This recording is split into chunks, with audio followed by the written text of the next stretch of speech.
Mas, enfim, amanhã o processo se encerra nessas duas comissões. Já há um acordo que foi anunciado na semana passada para que o senador Jorge Viana já apresente na próxima semana o relatório dele, então isso seria na terça-feira, segunda para terça-feira, já prevendo que ele apresenta o relatório e já tem um pedido de vistas, e então a votação aconteceria na comissão no dia 22, na semana seguinte, no dia 22, se eu não me engano, aconteceria a votação do relatório na Comissão de Meio Ambiente, que é a última das 4 comissões do Senado, e aí segue para o plenário. Depende de como sair na Comissão de Meio Ambiente, se ela tiver uma cara de acordão, ela pode ir para o plenário do Senado no mesmo dia ou rapidamente para ela já ser votada, e aí volta para a Câmara, tem que voltar para a Câmara ainda, e o calendário que eles se propuseram é um calendário para que todo esse processo termine antes do dia 15 de dezembro, que é quando vence o decreto que suspendeu as penalidades e tal, enquanto está fazendo os cadastros ambiental rural, etc. Isso aqui é outro tema para discussão. Agora, o que nós estamos vivendo agora é de fato uma situação em que todo o peso estará sobre o relator na Comissão de Meio Ambiente, que é o Jorge Viana. Então, o que o Luiz Henrique conseguiu operar ele conseguiu fazer pequenas modificações ou organizar algumas modificações nas coisas que era possível acordar com os ruralistas. Não são grandes avanços, não tem nenhum grande avanço para os temas principais, cruciais, problemáticos que a gente tem no PL. E ele conseguiu jogar para frente e não ter que discutir. E não se desgastou também, né? Nesse momento, e ainda fez isso dizendo que estava o tempo inteiro combinando com o Jorge Viana. Entendi. Ele inclusive citou hoje o Jorge novamente, dizendo que está trabalhando juntos e tal. Eles já deram vários sinais de que estão trabalhando juntos. Então, ou seja, se o Jorge for propor alguma coisa que, digamos, que vai na contramão daquilo que o Luiz Henrique tenha feito até agora, cria um constrangimento. Esse constrangimento vai se refletir na votação na Comissão de Meio Ambiente, da qual o Luiz Henrique faz parte, da qual Cátia Abreu e vários senadores ruralistas fazem parte. Entendi. Porque uma das estratégias que eles fizeram foi ocupar a Comissão de Meio Ambiente. Então, nós vamos ter uma situação em que, mesmo que ele apresente, se ele apresentar um relatório que incorpore boa parte dos temas que a gente levantou como importantes, dos quais ele concorda, engenheiro florestal, governador de um estado que investiu no tema florestal como uma coisa importante, ele corre o risco de ser derrotado. E em sendo derrotado, que é uma coisa muito ruim para um senador, ser derrotado no seu próprio relatório, não será ele que defenderá o projeto no plenário. Então essa é uma questão chave. Então, o que está se fazendo é criando uma situação de constrangimento para o Jorge no seu relatório na semana que vem. Numa cama mesmo, né? Famosão. Exatamente. Então coisas, por exemplo, coisas que nos pareciam absolutamente claras, por exemplo, essa data de 2008 para você ter anistia ou você consolidar atividades agrícolas que estão acontecendo em áreas de operação permanente, por exemplo, parece uma coisa que era totalmente sem pé nem cabeça, já apontada em todas as comissões, mas ela vem sendo falada por ambos os relatores atualmente como, há um acordo sobre isso e tal, não sei o quê. Mas não há um acordo sobre isso, esse negócio é um tema que tem que ser discutido com profundidade. E até agora não se deu chance de discussão com profundidade desse tema. Né? E qual é o poder real da Comissão de Meio Ambiente? Então, por exemplo, se amanhã tiver a votação e superar essas duas comissões e chegar na Comissão de Meio Ambiente, qual é o poder real que ela tem? Reformulando a pergunta, será que a sociedade teria algum poder de pressão sobre a Comissão de Meio Ambiente para tentar dar uma salvada na última hora? Sim, você acha como a sociedade poderia interferir porque como o processo funciona o seguinte, a última comissão, geralmente é a comissão, a gente chama de a comissão de mérito principal. Então, o relator desta última comissão, que é a comissão de mérito principal, ele é o relator que defende o projeto no plenário. Então, é ele que fará a apresentação do projeto e tal. Então, o que ele incorporar e o que conseguir sair dessa Comissão de Meio Ambiente é o documento que vai ser votado no Senado. O que o plenário do Senado pode fazer? Ele pode, por exemplo, rejeitar aquela formulação e tentar votar a formulação, por exemplo, que saiu das comissões anteriores na forma do Luiz Henrique. Pode fazer isso. Ou pode, inclusive, rejeitar o parecer e aprovar o relatório que veio da Câmara. Tudo possível, né? Porque aí o plenário é soberano.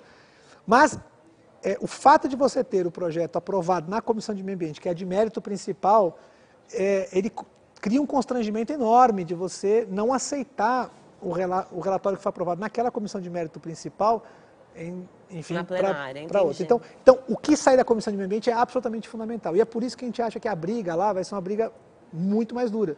Porque mesmo que você tente incorporar muitas coisas, como todos sabem que aquela é a Comissão de Mérito Principal, lá é que vai tentar se represar também. Né? E ao deixar muitos temas na mão do Jorge para isso, ela pode dar aquela vitória de pirro, né? Que é você tem que fazer 15 modificações importantes. E aí você deixa acontecer uma. E aí você diz, não, já teve uma vitória, aconteceu uma. Né? Ou você tem lá, você não conta as 14 derrotas, mas conta a sua vitória. E tudo depende da forma como for formulado lá na hora. Não, muito bem, então, temos aqui um grande esforço do relator e tal, ofereceu uma emenda aqui.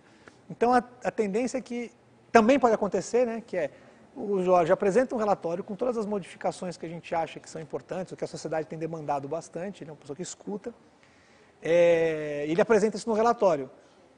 Mas aí acontece o contrário, que é as emendas todas e os destaques todos são no sentido contrário, aprovamos o seu relatório, mas aí as emendas vão lá e remodificam e esvaziam o relatório dele. Então, é um jogo bem complicado. Esse que não acontecer na próxima semana. Seguindo essa tendência, né, de consolidar essa, que já veio da Câmara, agora passou nessas comissões, qual você acha que vai ser a postura do Palácio do Planalto, da presidente? O governo até agora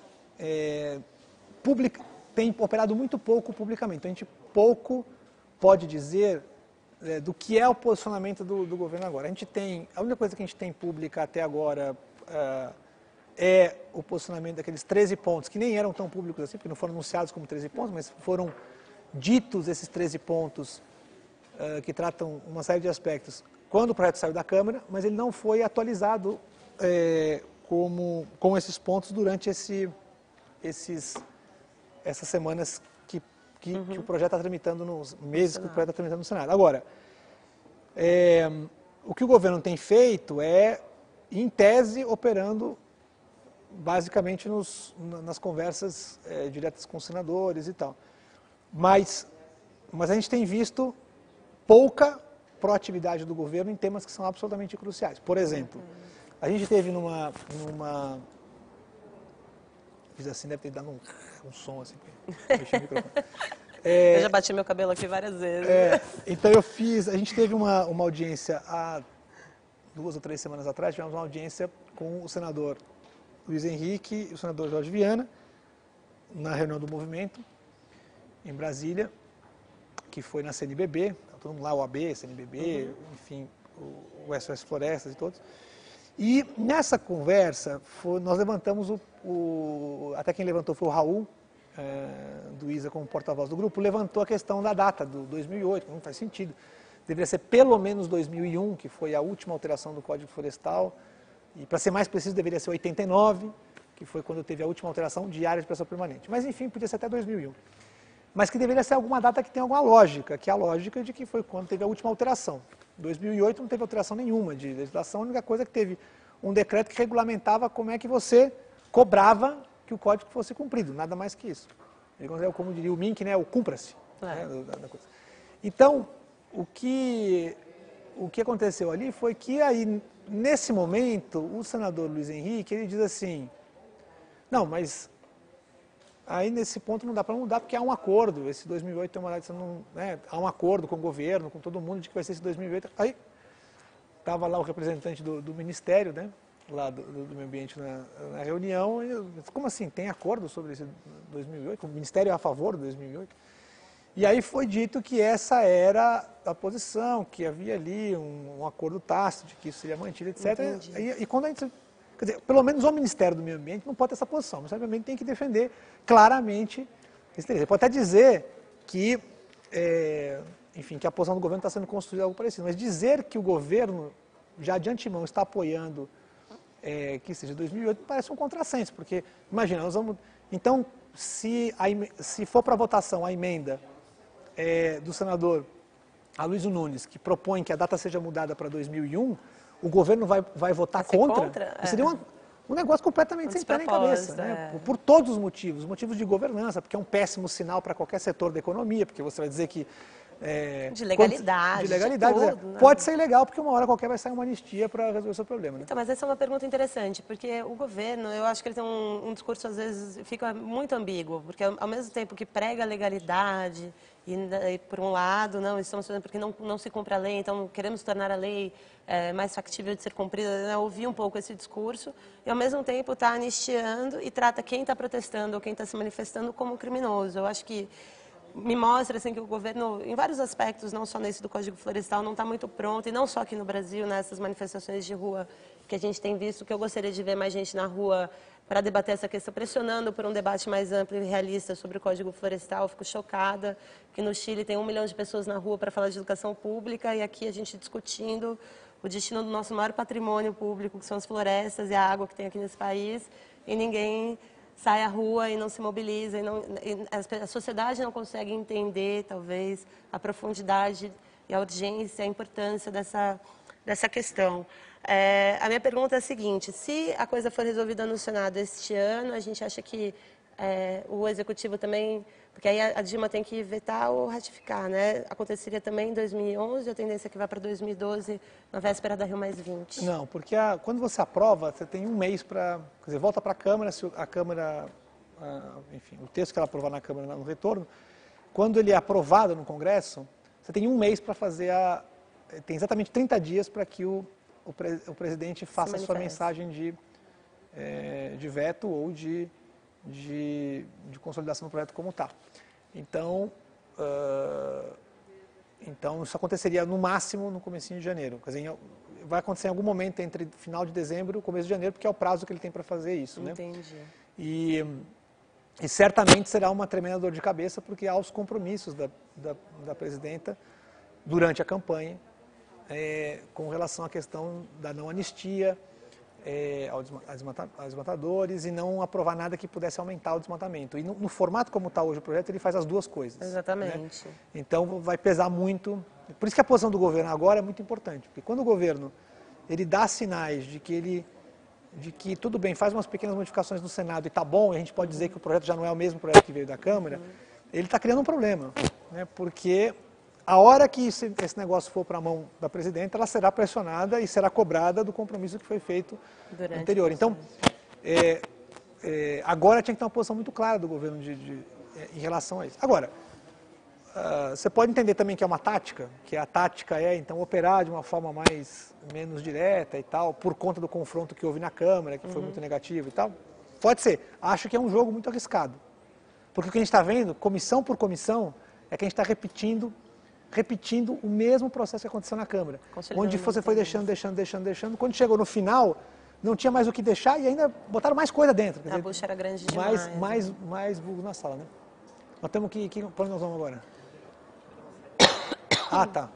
Nós vamos dar uma saidinha e a gente já volta. E a gente volta e vamos fazer vamos dar uma ligada lá para o Rio também, né? Para o Rio. Para Brasília para conversar com... Vamos falar com o movimento Revela. Ah, também. Importante. Nós vamos ter aqui, foi lançado semana passada, né? O site do Revela, uma iniciativa muito legal, que aliás é uma ótima forma de você participar de toda essa discussão que está aqui, que é um site onde você vai poder apontar, identificar e falar sobre onde estão os problemas relacionados às nossas florestas, a águas e a qualquer outro tema parecido. E daqui a pouco então nós vamos falar, vai ter o grande lançamento do Revela aqui no Floresta Faz a Diferença. A gente volta daqui a pouco.